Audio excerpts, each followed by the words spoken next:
Welcome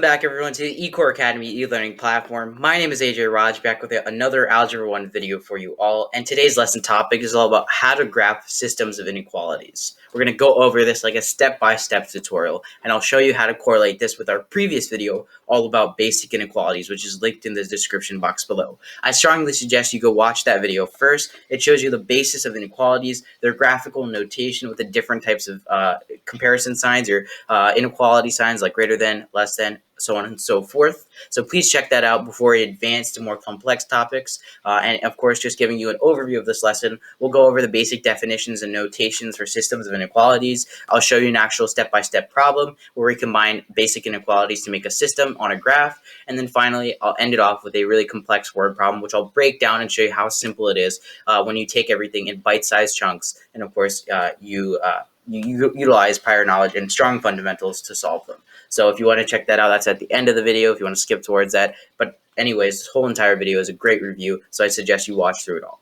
So as I was saying, we're just going to be going over the basic steps to graphing systems of inequalities. Now, before we jump into today's lesson, please make sure to do 4 things. Please make sure to smash that subscribe button, hit that like button on this video, turn on post notifications, and drop a comment down below. All of that's greatly appreciated.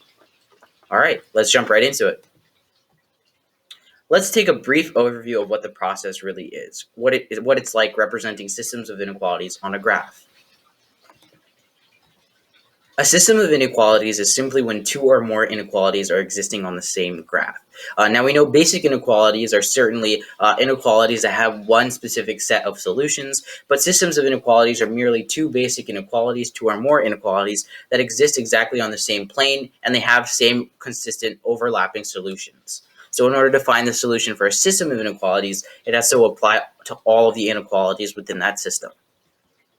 You can simplify each separate inequality in terms of y in your system of inequalities and graph them separately first. So what we're basically doing here is you put your entire inequality, basic inequality, in terms of y, like you would in a y equals mx plus b equation, and then you graph your lines separately. You graph your basic line separately, and then afterwards is the calculation part. You need to calculate where your shaded regions are, like you would with basic inequalities in our previous video. You'd find your shaded regions for both of the graphs, and then you'd see where both of those shaded regions would overlap, and that's the only place where you'd shade, the overlapping of shaded regions. Everything else that's unique to only one inequality, you'd leave out. Lastly, you would identify the overlapping shaded region as your common solution for the entire system. It's what actually defines the system, and it applies a common region that applies to either one of the inequalities in this case.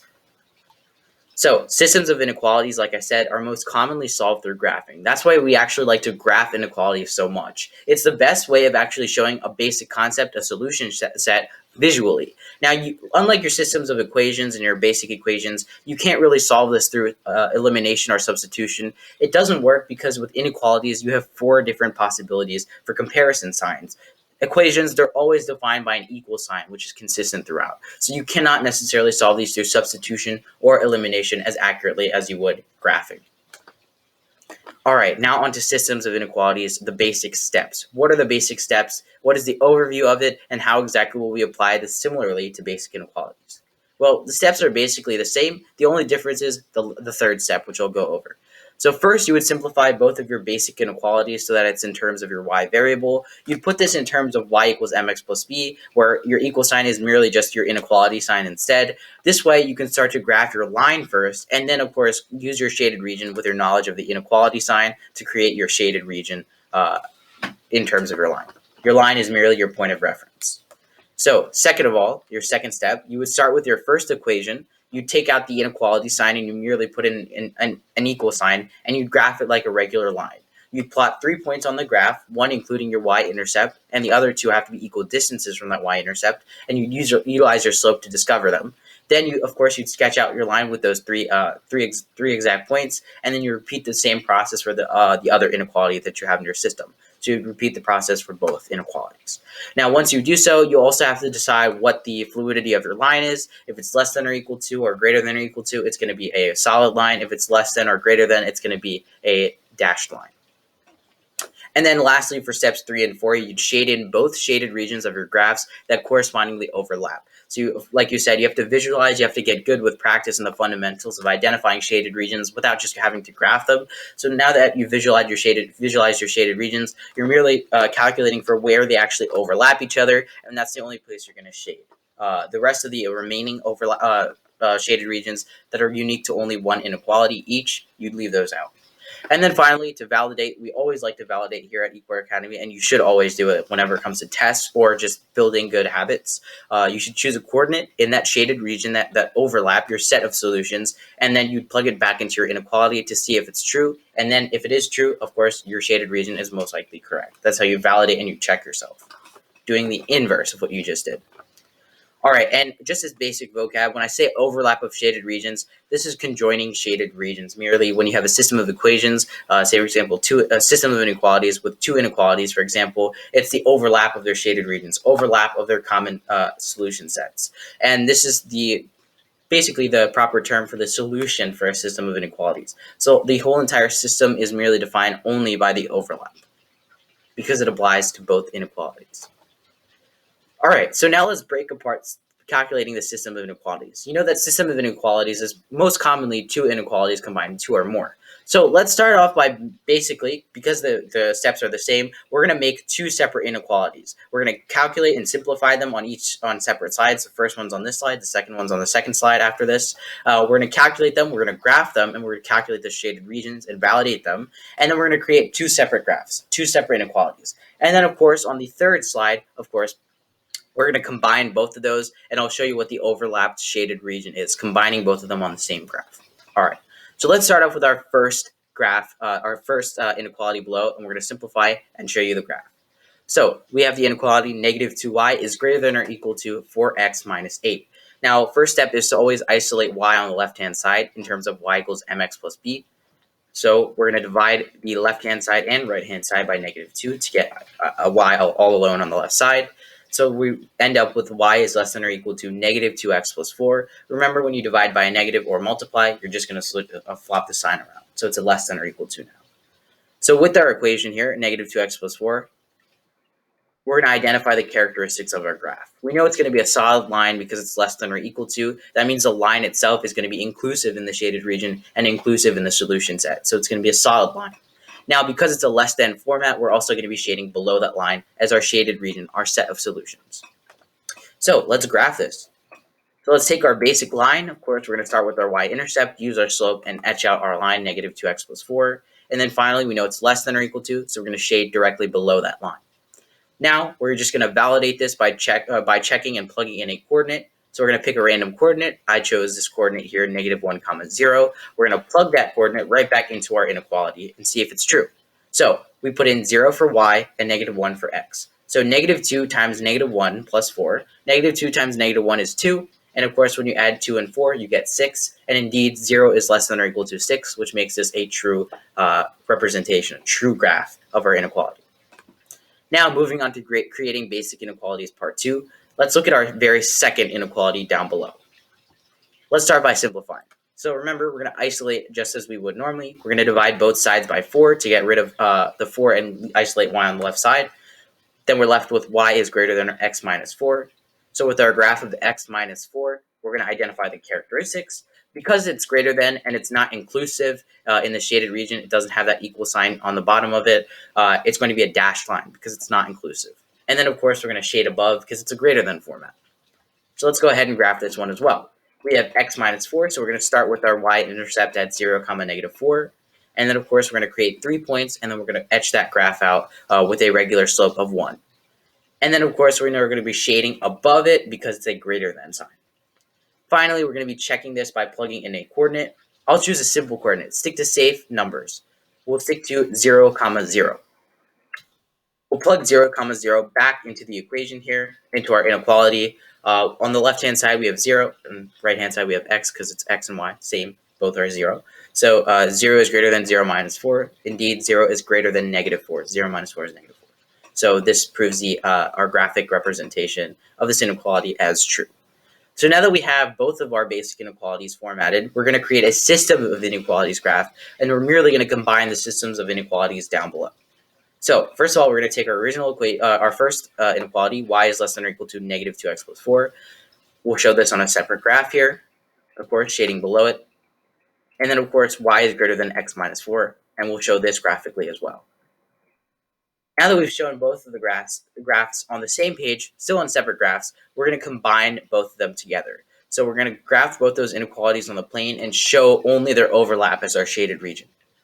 So let's start by graphing the lines first. We have our x minus 4, y is greater than x minus 4 first, and then, of course, our graph of negative 2x plus 4. Now you can see they're actually intersecting as well. And then we're merely going to decide where exactly do we shade this. Now we know that everything less than this line, negative 2x plus 4, is going to be in the solution set. So it's going to be everything to the left of negative 2x plus 4, and it's also going to be everything above x minus 4. So our shaded region is merely going to be this area to the left of the intersect. So where the intersect is going to be to the left. Because anything beyond that would actually fall out of the category. It has to be greater than x minus 4, so it can't be any lower than the intersection. And then, of course, it has to be greater than, it also has to be less than or equal to negative 2x plus 4, so it can't be going over the intersection as well. So it's everything towards the left of the intersection. And merely if you were to cross-cut these two overlapping shaded regions, you notice that the red shaded regions is their overlap. Everything else would have to be cut out because it's not included. All right, so as simple as that, that's our overlapping shaded region.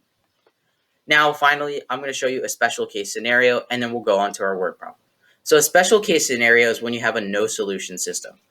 So I'll show you exactly what that looks like. We have our equation here, y is greater than or equal to 2x plus 4. We're going to graph this as well.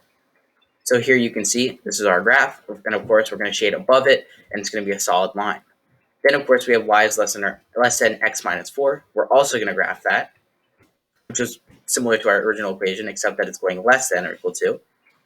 And then in this scenario here, as you can see on the graph, these graphs actually won't be intersecting anytime soon on this given plane. And because they're not going to intersect on this given plane, we can't really show a solution set here. Now, technically, these two graphs do technically have a shaded region, but it's much further down on the graph. So technically, you would classify this as a system where you cannot represent the shaded region properly. And the only case where you're never going to have any solutions is when your slope is the exact same. So if this were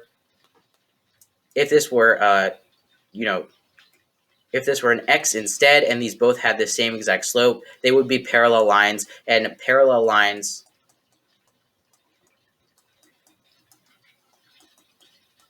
never have common shaded regions.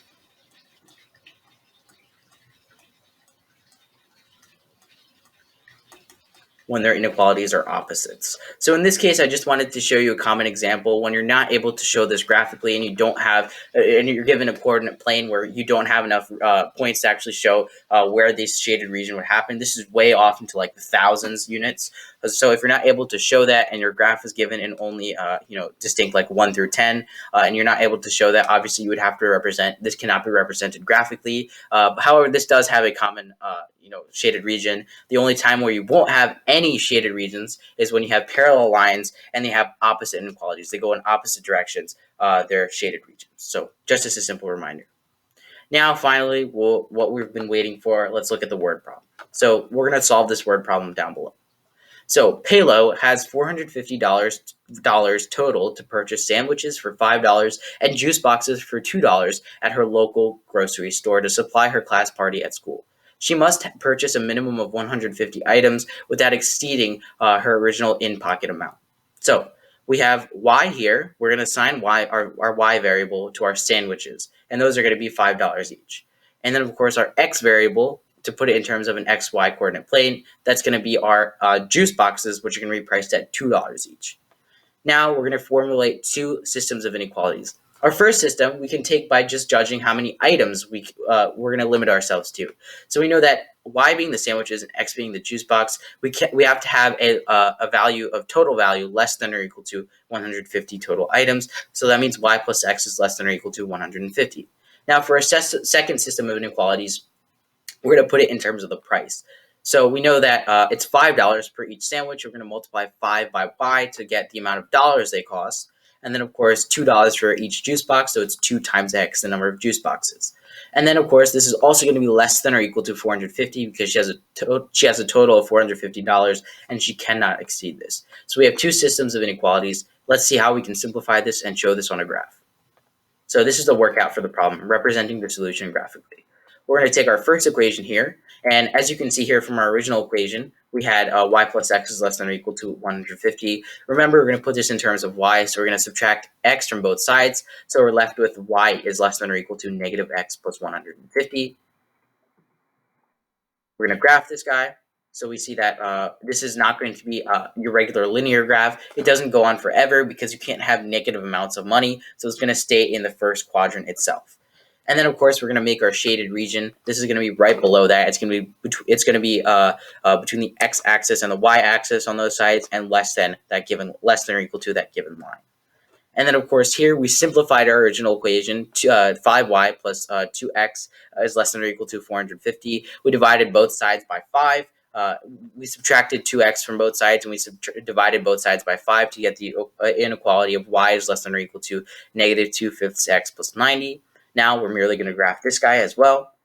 And when we do so, we're going to keep the same property. You can't have negative, like I said, you can't have negative amounts of items, and you can't have negative amounts of money in this case. So this is also going to be in the first quadrant only, and we're going to graph that just shaded region solution. Now we're just going to graph both inequalities on the plane and show their overlap.